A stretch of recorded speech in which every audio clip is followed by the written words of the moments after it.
Irmán de Carlos Casares Mouriño e médico pediatra de profesión, Xavier foi o director do Complexo Hospitalario de Cristalpiñor de Ourense e concelleiro de Sanidade e Servizos Sociais no Concello de Ourense. Tamén foi parlamentario da quinta legislatura do Parlamento Galego e actualmente é o presidente do Liceo de Ourense. Logo de ter lido varias biografías sobre Carlos Casares, temos a idea de un neno un tanto inquedo, raro e atolado, que se asombraba con todo e sentía curiosidade polo que lle rodeaba. El definíase deste xeito, mas como era Carlos Casares de neno?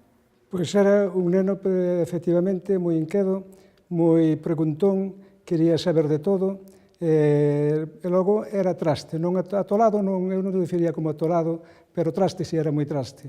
Fixo trastadas sonoras que lle costaron castigos severos e importantes para un neno. Un das trastadas, así que se me ven á cabeza, foi en Sabucedo, cando as festas de San Antonio, en todas as festas botan bombas, os rapaces corríamos detrás das varillas das bombas cando caían. As varillas levaban un cilindro en donde quedaban restos de pólvora, entonces ao xuntar varias varillas e varios cilindros daqueles, botábanse os restos de pólvora nunha pedra, logo puñas outra pedra por encima, deixábase caer outra pedra e facía un estruendo impresionante. Nunha deses experimentos, un neno amigo de Carlos tuvo un accidente, tuvo os dedos feridos seriamente, que lles tuvo que curar o noso tío, que era médico de Sabucedo. Aquelo costoulle un castigo realmente importante. Eran trastadas destas as que facía Carlos.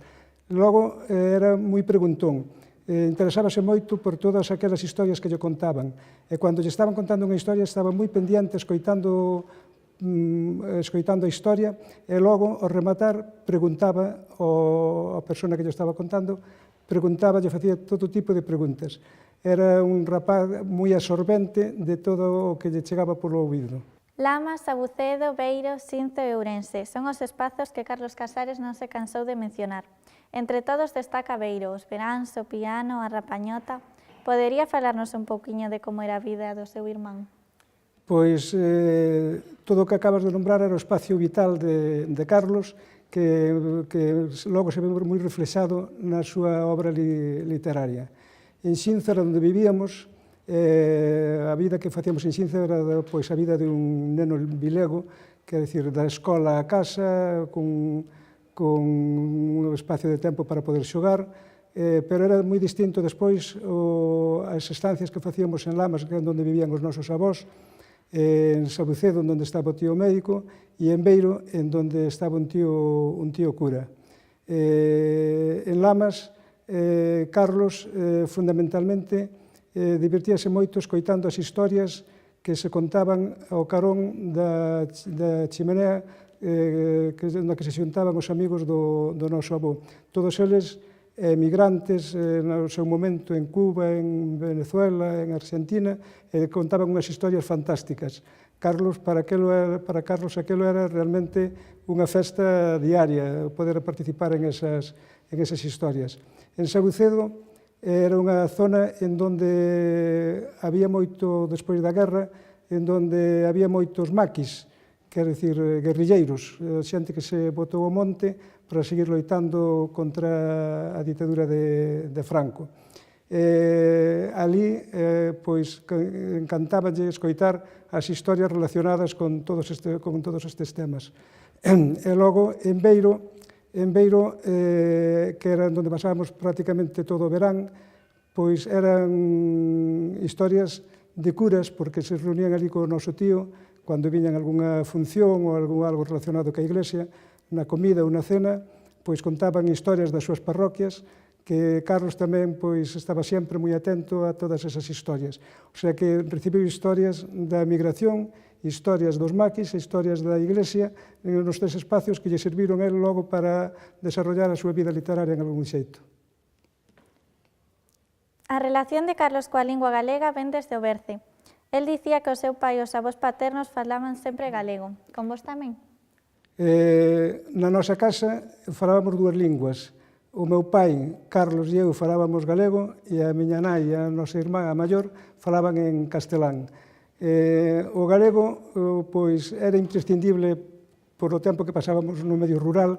Se queríamos relacionarnos ca xente, tiñalo que facer en galego, lóxicamente. E o noso pai, pois, sempre que se dirixía a nós, dirixíase en galego. E nós respostábamos, por suposto, en galego tamén.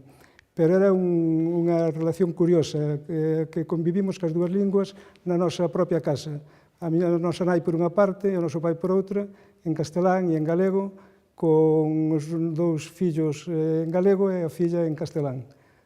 Pero penso que iso non ocorre con bastante frecuencia. Carlos sempre se refire aos avós paternos como uns verdadeiros contadores de historias. Que nos pode dicir? Pois sí, contaba unhas historias deliciosas. O meu avó contaba unhas historias sempre moi reales. Ele estuvera emigrado en Cuba e traía moitas historias relacionadas co seu tempo, co tempo que viviu en Cuba. Pero eran historias sin ninguna concesión a nada que non fose real. Mentras que a nosa avó, a avó Francisca, era unha muller que contaba unhas historias moi esotéricas. A Santa Compaña, tiña un tío que morrera moi novo que se chamaba Alejo e dicía que se lle aparecía, que falaba con ela polas noites, que eran historias deste tipo. Iso explica moi ben Carlos no seu libro Un mundo de palabras, no que fala destas dúas formas de narrar tanto do avó Herminio como da avó Francisca. Eu penso que lle serviron tamén a él para o seu estilo narrativo. Sabemos que a Carlos sempre lle gustou ler, mais cales eran as súas lecturas preferidas de neno? Pois cando era pequeno, pois como todos os cómics, os tebeos, os cómics daquela época, Roberto Alcázar e Pedrín, todo este tipo de literatura para nenos, que non había literatura en galego en aquel momento, non? Non había forma de ler en galego os nenos. Logo, no seminario, por formación, entrou en contacto ca literatura greco-latina. É curioso porque el era un gran lector, non lle deixaban no seminario ler os libros que el quería ou que podía levar. Entonces tiña que someterse á tortura de ler pola noite cunha linterna debaixo das sábanas, unha vez que estaba na cama. Así, por exemplo, leu que o primeiro libro que leu con esa técnica foi Platero e yo, de Juan Ramón Jiménez.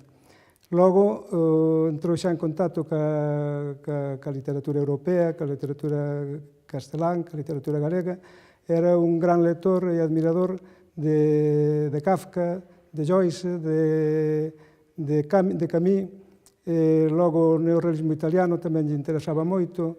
Logo da literatura castelán, pois chegou a ter unha relación personal con dúas persoas que ele admiraba como escritores, que era Cela e Torrente Ballester. Con Torrente Ballester chegou a ter unha amistade moi íntima, moi íntima. Desde a literatura galega sentía unha gran predilección por Cunqueiro. Outra das súas grandes inspiracións foron os tolos da vila. Había tantos como el refería nos artigos a Marxe? Supoño que non habría máis tolos dos que habría en outros sitios, pero desde logo foron moi literalizados, literaturizados os tolos de Xinzo, pero sí, había tolos e xente moi peculiar que ele aproveitou para sacar en algún libro e para sacar sobre todo en ese libro aberto que é a Marxe que eran os artículos diarios que escribía na Voz de Galicia. Acaba de sacar un libro ahora Antón Ribeiro Coello que se titula A ferida do vento, en donde se fala dos tolos de Xinzo, das persoas peculiares de Xinzo, e é unha homenaxe que lle fai Antón Ribeiro Coello a Carlos, porque antes de morrer, nunha comida ou nunha cena que estiveron falando dos tolos de Xinzo, e Antón Ribeiro dicía que o seu avó que os conocía perfectamente a todos. E Carlos retouno a que escribise un libro sobre eses tolos, pero non tuvo tempo, non creía que fora o momento cando falaron deso, e agora que lle concederon o premio o Día das Letras Galegas, Antón Ribeiro Coello viuse o compromiso de editar ese libro que acaba de publicar agora en Galaxia e é un libro que fala fundamentalmente, fala de Carlos, fala do noso pai, porque foi mestre del, fala fundamentalmente desa xente peculiar dos tolos de Xinzo. Sí, sí. Eran como el os describe ou hai unha fabulación creada por el en cada un deles? Eu conocín algúns, sempre se fabulan un pouco sobre as personaxes que trasladas a unha novela ou un conto. Por exemplo, o que aparece na Galiña Azul, Leoncio, que é un tolo real, dice que na Galiña Azul dice que inventou a bomba da felicidade. Pois non inventou a bomba da felicidade, pero algo que Carlos fabula con eso. Quer dicir, sempre hai un feito real, e sobre ese feito real, logo despois faise literatura. Xa para rematar, contenos algunha anécdota de Carlos Casares. Pois teño moitas, pero unha era que non sabía que lle gustaba máis se a clara ou as chamas dos ovos. A anécdota que teño é unha relacionada precisamente con temas culinarios.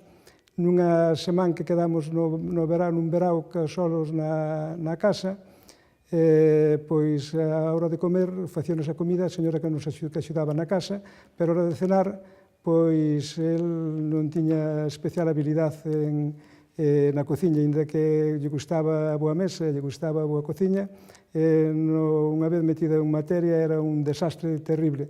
E eu sempre fui un pouco cocinillas. Entonces, un día, a hora de cenar, ele esperaba sempre por min, eu retraseime un pouco, tardei un pouco, e ele quería sair. Entonces, cando cheguei, noto un cheiro na casa, entro na cociña, e vexo que ten unhas patatas fritas cortadas, unhas patatas cortadas para freír, e no sartén, eu vexo que aquilo máis que freír, cocía. Entonces, preguntei, que estás facendo? Dice, estou facendo unhas patatas fritas para tomar logo con os ovos. E dice, pero como o faz? Dice, como faz tú, botolle primeiro a agua, deixo que se quente, e logo botolle as patatas. Estaba cocendo as patatas para tomalas logo cos ovos, que supoño que os faría da mesma maneira, cocidos. Quedámonos con esta receta e moitas grazas con compartir isto con nós. Un placer para min. Igualmente.